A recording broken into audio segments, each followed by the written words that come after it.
Hello friends, आप सभी का हमारे यूट्यूब चैनल में एक बार फिर से स्वागत है। दोस्तों, माई एसक्यूएल ट्यूटोरियल सीरीज का हमारा ये 7th वीडियो है और अपने इस वीडियो में हम माई एसक्यूएल के अंदर यूज होने वाले अलग अलग न्यूमेरिक फंक्शंस को उनके एग्जाम्पल्स के साथ देखेंगे। वैसे तो माई एसक्यूएल के अंदर अलग अलग कैटेगरीज में कई सारे फंक्शंस अवेलेबल हैं और न्यूमेरिक फंक्शंस माई एसक्यूएल के सिंगल रो फंक्शंस वाली कैटेगरी से बिलोंग करता है। दोस्तों, अगर हम न्यूमेरिक फंक्शंस की बात करें तो हमारा सबसे पहला फंक्शन है सील फंक्शन। और अगर हम सील फंक्शन के अंदर कोई number as a parameter pass करते हैं तो सील फंक्शन हमें एक स्मॉलेस्ट इंटीजर वैल्यू रिटर्न करेगा और ये वैल्यू हमारे पैरामीटर में दिए गए वैल्यू से बड़ी होगी या फिर उस नंबर के बराबर होगी। अगर हम अपने कमांड में देखें तो हमने यहाँ पर सील फंक्शन के अंदर वैल्यू 12.8 पास की है और हम आउटपुट में देख सकते हैं कि वैल्यू 13 हमारे पैरामीटर से ज़्यादा है। हमारा अगला न्यूमेरिक फंक्शन है डिग्रीज और अगर हम इसके अंदर कोई नंबर प्रोवाइड करते हैं तो ये उस नंबर को डिग्रीज में कन्वर्ट करने के बाद हमारे सामने एज अ आउटपुट डिस्प्ले करता है। अगर हम अपने कमांड में देखें तो हमने डिग्रीज फंक्शन के अंदर 1 एज अ पैरामीटर पास किया है और ये उसे इक्विवेलेंट डिग्री में कन्वर्ट करने के बाद एज अ आउटपुट हमारे सामने डिस्प्ले कर रहा है।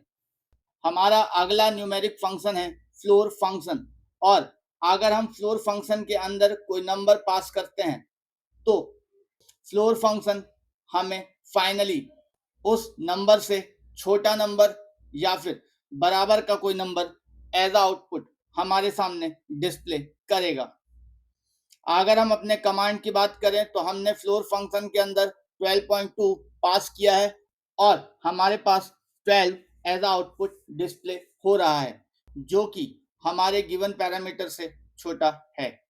हमारा अगला न्यूमेरिक फंक्शन है मॉड फंक्शन।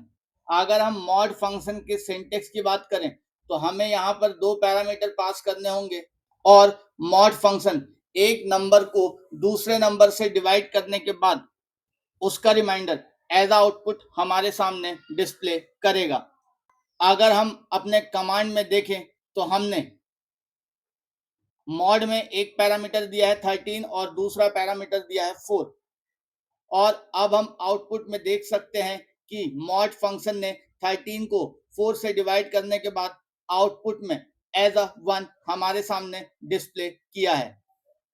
दोस्तों, अपने अगले कमांड में हमने मॉड फंक्शन को दूसरे तरीके से यूज किया है और आप देख सकते हैं कि इसका आउटपुट भी हमारे पिछले आउटपुट की तरह ही है।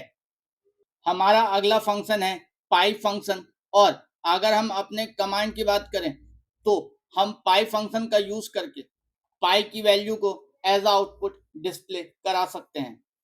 हमारा अगला न्यूमेरिक फंक्शन है पावर फंक्शन। अगर हम पावर फंक्शन के सिंटेक्स को देखें तो हमें यहाँ पर दो पैरामीटर पास करने होते हैं। पहला पैरामीटर बताता है बेस की वैल्यू को और दूसरा पैरामीटर बताता है एक्सपोनेंट की वैल्यू को। अगर हम अपने कमांड की बात करें तो हमने यहाँ पर बेस में 3 और एक्सपोनेंट में 2 प्रोवाइड किया था जिसका output 3 to the power 2 as a 9 हमारे सामने डिस्प्ले हो रहा है। हमारा अगला न्यूमेरिक फंक्शन है रेडियंस फंक्शन।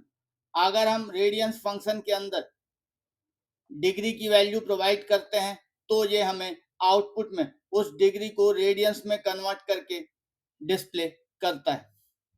अपने कमांड में हम देख सकते हैं कि हमने डिग्री की वैल्यू 45 पास की है तो ये फंक्शन उस डिग्री को रेडियंस में कन्वर्ट करने के बाद हमारे सामने डिस्प्ले कर रहा है।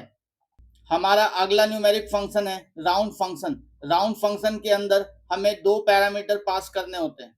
फर्स्ट पैरामीटर में हम एक नंबर पास करते हैं जिसे हमें राउंड ऑफ करना होता है और दूसरा पैरामीटर हमें ये बताता है कि हमें उस नंबर को पॉइंट के बाद कितने डिजिट तक राउंड ऑफ करना है।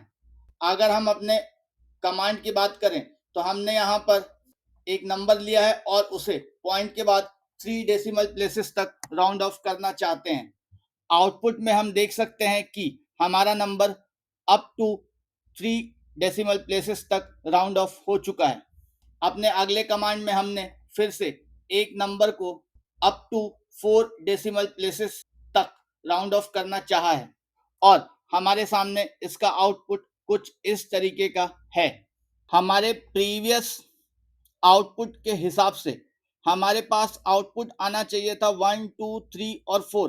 दोस्तों, हम जब भी राउंड ऑफ फंक्शन का यूज करें तो हमें एक बात याद रखनी होगी कि हम पॉइंट के बाद किसी वैल्यू को जितने पोजीशन तक राउंड ऑफ करना चाहते हैं तो हमेशा उसके बाद वाली वैल्यू को चेक करना होगा कि वो वैल्यू 5 या उससे ज़्यादा तो नहीं है। अगर वो वैल्यू 5 या उससे ज़्यादा है तो हमें उसके पहले वाले डिजिट में +1 करना होगा और इसी वजह से हमारा आउटपुट डिस्प्ले हो रहा है पॉइंट के बाद 1, 2, 3 और 5। हमारा अगला न्यूमेरिक फंक्शन है साइन फंक्शन।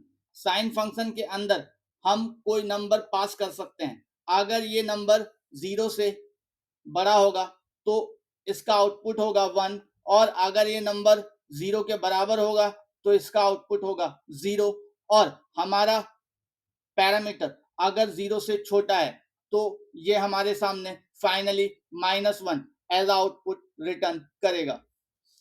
अगर हम अपने कमांड की बात करें तो हमने यहाँ पर सबसे पहले माइनस में वैल्यू पास की है और इसका आउटपुट आप देख सकते हैं कि ये -1 रिटर्न कर रहा है।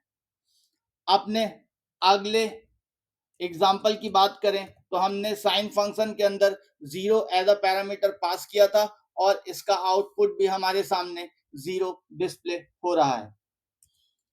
अपने अगले कमांड में हमने और हमारे सामने इसका आउटपुट एज अ 1 डिस्प्ले हो रहा है।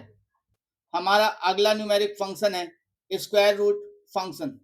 अगर हम स्क्वायर रूट फंक्शन के अंदर कोई number as a parameter pass करते हैं तो ये फंक्शन हमें उस पैरामीटर का स्क्वायर रूट कैलकुलेट करके एज आउटपुट हमारे सामने डिस्प्ले करता है।